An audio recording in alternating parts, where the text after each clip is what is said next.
you are running an OT business right now and you feel like you're working constantly, but half of that work isn't even clinical, then this video is for you. Because here is the truth that nobody tells you when you start a business.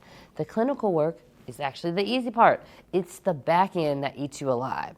The scheduling, the intake forms, the follow-ups, the invoicing, the documentation, the handouts, all of it piling up around the actual work that you went into business to do. So today I'm going to pull back the curtain on 5 systems that save me roughly 10 hours a week, and none of them are complicated. I am Dr. Brandy Archie, occupational therapist and founder at OT Connected by AskSAMIE, where we help make business easier for OTs. And this is the behind the scenes video. No theory, no motivation. I just want to show you the actual operational systems that help keep my business running without consuming every single waking hour. And if you're an OT who's already seeing clients but drowning in the admin side, hopefully this will spark some ideas for you. Okay, first we need to name the problem, because you can't fix something that's nebulous. You need to know what you're dealing with. I call it the busy trap. The busy trap is when your business is working. You have clients, you're delivering great care, and maybe you even have a wait list. But now all your work hours are spent on client care, and the admin part is pushing into the corners of the rest of your time. Saturday mornings and late nights, and you're burning out just as fast as you did in your old job. Different setting, same exhaustion. Spending your Sunday nights doing documentation, manually sending appointment reminders. You're creating a new handout from scratch for every single client. You're chasing down payments. You're answering the same intake questions over and over by phone and email. And the worst part is, because you're busy, it feels like things are going well. You are busy and booked. You're working. Revenue is coming in, but you can't really grow because there's not enough time left to do that growth work. And even trying to hire someone doesn't seem like there's time for. Now, if this sounds hyper-specific, it's not about you, it's me. I had to have the same trouble in waves as your business changes and grows. So when I started my private practice, I actually felt guilty for a while if I used normal work hours that could be a patient slot for admin or marketing or billing time. I pushed it all outside of the good visit times so I could see as many patients as possible. But I couldn't keep that pace for that long. And my documentation got backed up and I was not getting paid timely. And it was at that time that somebody said it's as important to work on the business as in the business. So I ended up hiring a virtual assistant. Anything that could be done virtually and repeatably, I stopped and took the time to write down the instructions, and I passed it to her off my plate. And while the time investment up front felt really hard to give, once I'd done it, I was kicking myself for not having done it sooner. And now I take that same approach incrementally. So as we grow, I notice what things I can delegate, and I figure out a way to pass them to a teammate, or even train Claude to do it. So let's go through some of the things you can likely streamline and give you some ideas for your own practice. Okay, the first system is your intake and onboarding workflow.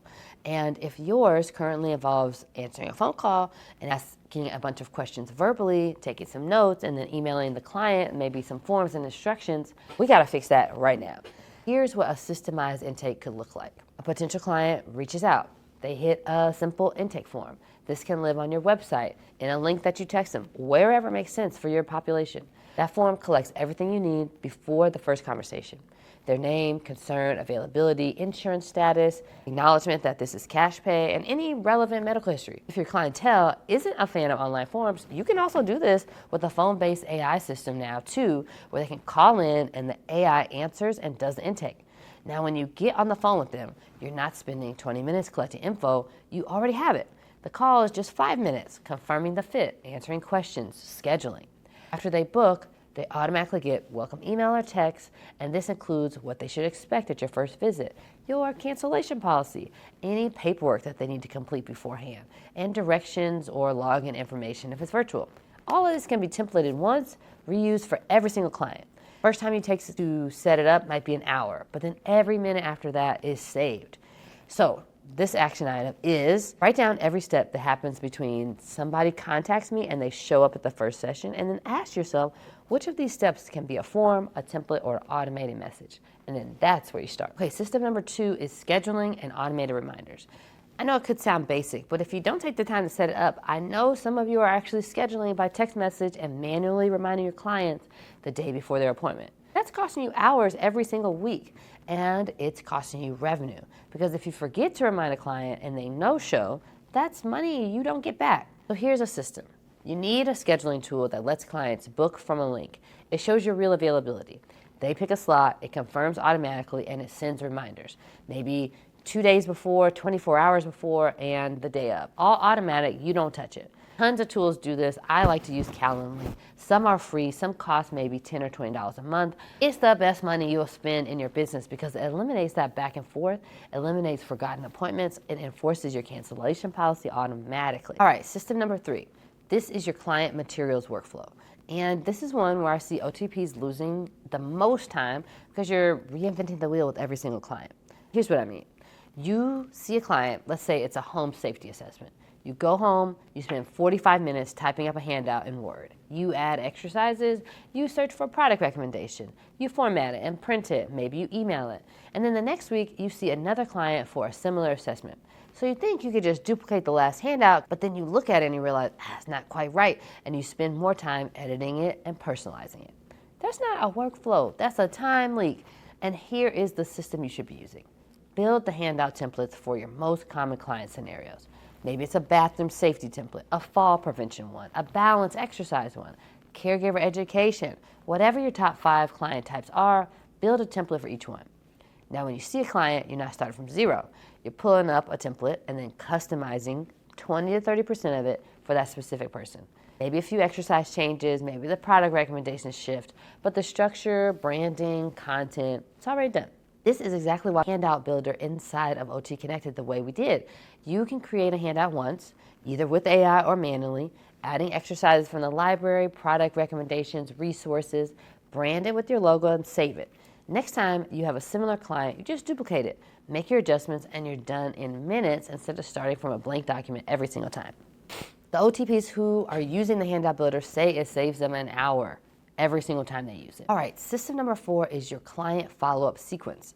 And this is one that can do double duty. It improves your client outcomes and it generates referrals. Most OTPs finish working with a client and that's it. You do your discharge note and you're on to the next. But what happens after discharge is where client loyalty and word of mouth referrals are built. So here's a system. You create a simple follow-up sequence. Maybe there's 3 touch points after your last session. First one, 48 hours after the last session, a text or email that says, it was great working with you, here's a summary of everything we covered, and your complete handout with all the recommendations. Please don't hesitate to reach out if you have any questions. This is where your branded handout does its work again.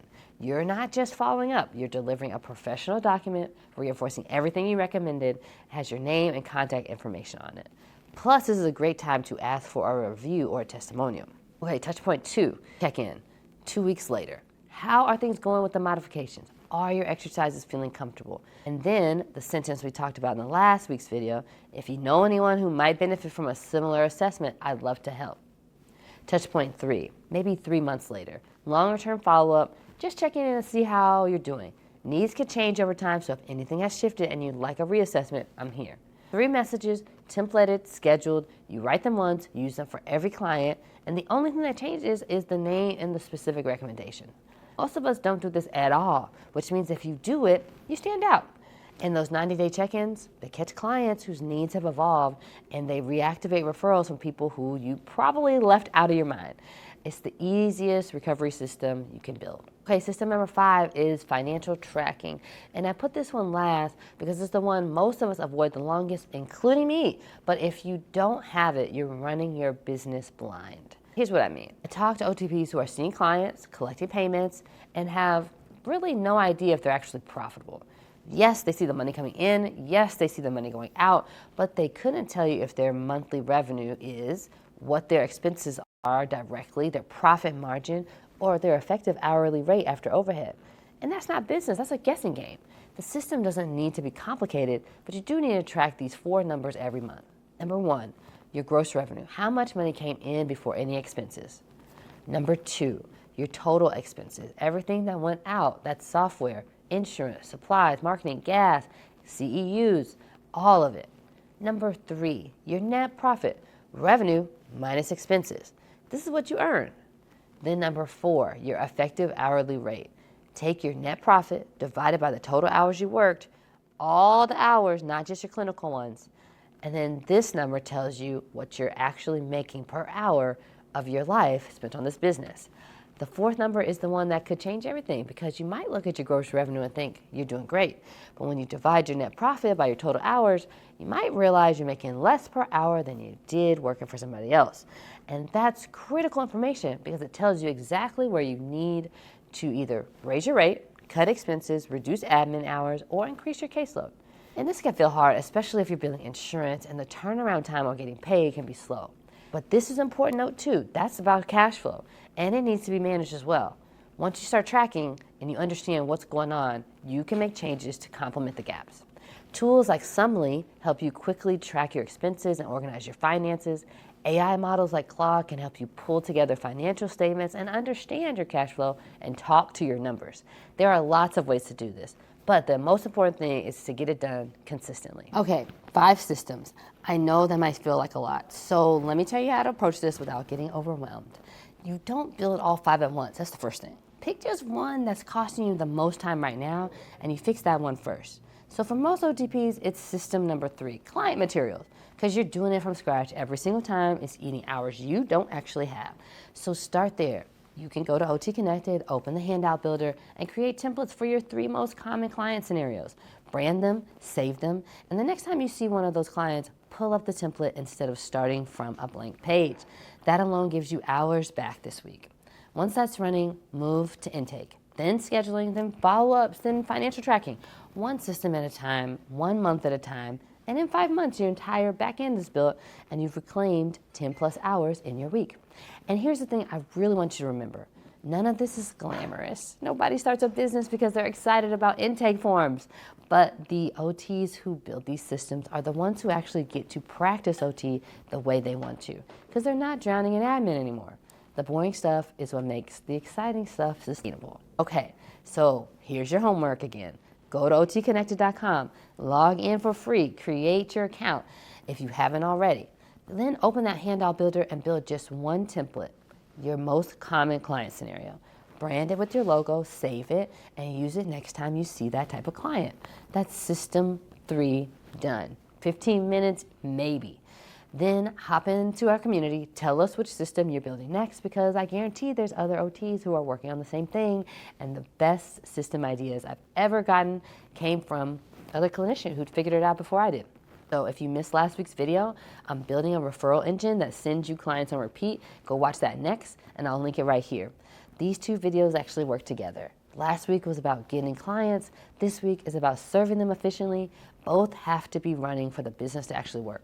Subscribe to the channel if you haven't. Drop a comment and tell me which of the 5 systems is costing you the most time right now. I'd love to know, and I'll see you next week.